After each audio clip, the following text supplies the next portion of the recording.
Hello friend, welcome to it and repeat. কেমন আছো সবাই? আশা করি সবাই খুব ভালো আছো। আর আজকে আমি বানাবো চিংড়ি পোলাও। তা একদমই চটজলদি, ভীষণ তাড়াতাড়ি হয়ে যায় রান্নাটা, আর খেতেও খুব সুস্বাদু হয়। তাহলে চলো রান্নাটা শুরু করি। প্যানে দিয়ে দিলাম একটু সাদা তেল আর 2 শুকনো লঙ্কা, 2 তেজপাতা, 3 থেকে 4টে এলাচ, লবঙ্গ, দারচিনি। একদমই সামান্য মশলা দিয়েই করছি আর খুব তাড়াতাড়িও হয়ে যায়। আর এখানে আমি একটা পেঁয়াজ আর ওই আধখানা ক্যাপসিকাম একটু ডুমো ডুমো করে কেটে রেখেছি, সেটা দিয়ে দিলাম। এটা একটু নাড়াচাড়া দিয়ে, খুব বেশি ভাজার দরকার নেই, একদম অল্প ভাজা করলেই হয়ে যাবে।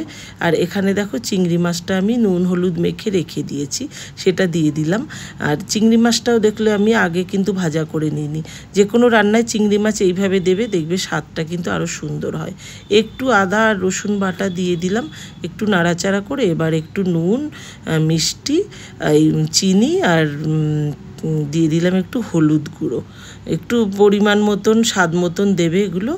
তা এটা দিয়ে একটু নাড়াচাড়া করে তারপরেই আমি দিয়ে দিলাম গোবিন্দভোগ চাল। এখানে আমি 150 গ্রাম মতন গোবিন্দভোগ চাল একটু ধুয়ে আধ ঘন্টা ভিজিয়ে রেখে তারপরে জল ঝরিয়ে নিয়েছি। আর এটা গোবিন্দভোগ চাল দিয়ে খুব ভালো হয়, আর না হলে বাসমতি চাল দিয়েও করতে পারো, তাতেও কিন্তু বেশ সুন্দর হয়। আর না হলে ঘরে যে চালটা খাও, যেই চালটা পছন্দ করো সেটা দিয়েও করতে পারো। যেহেতু চিংড়ি মাছের একটা স্বাদ আছে, তো যেমনভাবে করবে তেমনভাবেই সুন্দর লাগে। আর এটা খেতে কিন্তু ভীষণ ভালো লাগে, আর অন্য কিছু দরকার হয় না এর মধ্যে। একটু নাড়াচাড়া করে দেখো, চালটা একটু ভাজা ভাজা করে নিলাম, একটু ভাজা ভাজা হলেই কিন্তু ঝরঝরে হয় পোলাওটা। আর এখানে আমি আধ বাটি মতন চাল নিয়েছিলাম আর 1 বাটি জল দিয়েছি। সচরাচর মাপ হয় তোমার 1 বাটি চালে 2 বাটি জল, তা আমি একদমই ওরকম ডবল না দিয়ে হাফ হাফ করে দিলাম। যেহেতু ওই যে আধ ঘন্টা ধরে আমি চালটা ভিজিয়ে রেখেছি, ওখানেও একটু কুক হয়ে গেছে, তার জন্য এইভাবে দিলাম। একটু ঢাকা চাপা দিয়ে তারপরে তুলে একটু দেখে নিলাম একটু জল আছে এখনও। তা আবার এই যে আরও 5-7 মিনিট পরে এবার একটু গ্যাসটা কিন্তু কমিয়ে রেখেছি। প্রথমে একটু বাড়ানো ছিল, এবার দেখো একদমই জলটা শুকিয়ে গেছে, তবে একটু এখনও কিন্তু চালটা শক্ত শক্ত আছে।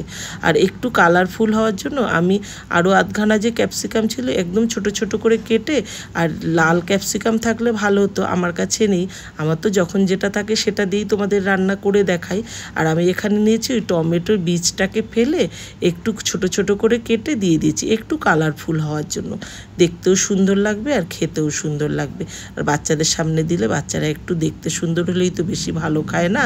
আর এখানে এই যে ঢাকনাটা যে ছিদ্রটা, এবার কিন্তু আমি এই ছিদ্রটাকে বন্ধ করে দিচ্ছি। দেখো আটা দিয়ে বা যে কোনো একটা কাগজের টুকরো দিয়েও বন্ধ করে দিতে পারো। আর এবার আমি কিন্তু গ্যাসটাকে নিভিয়ে দিয়েছি। এবার আমি আধ ঘন্টা মতন একদম রেস্টে রেখে দেবো। ভেতরে ওই ভাপেই কিন্তু চালটা একদম সেদ্ধ হয়ে যাবে।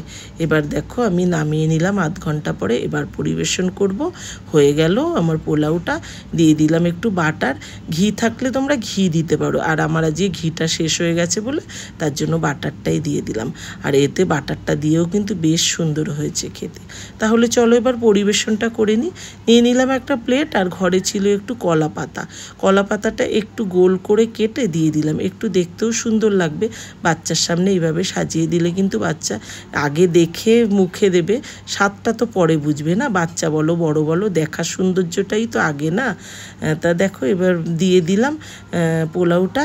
কেমন লাগলো রেসিপিটা অবশ্যই কিন্তু কমেন্টে জানিও। ভালো লাগলে প্লিজ লাইক শেয়ার করে দিও, চ্যানেলটাকে অবশ্যই সাবস্ক্রাইব করে দিও। তাহলে চলো একটুখানি স্যালাড দেবো। পোলাওর সাথে স্যালাডটা দরকার হয় না, তবুও দিলাম একটু। তা স্যালাডটা আমার ছেলে পছন্দ করে, তার জন্যই দিলাম। আর স্যালাডের মধ্যে দিয়েছি একটু গাজর আর শসা, একটু পাতলা পাতলা করে কেটে এইভাবেই দিলাম। স্যালাড যে যেমনভাবে কাটো সেইভাবেই দিতে পারো।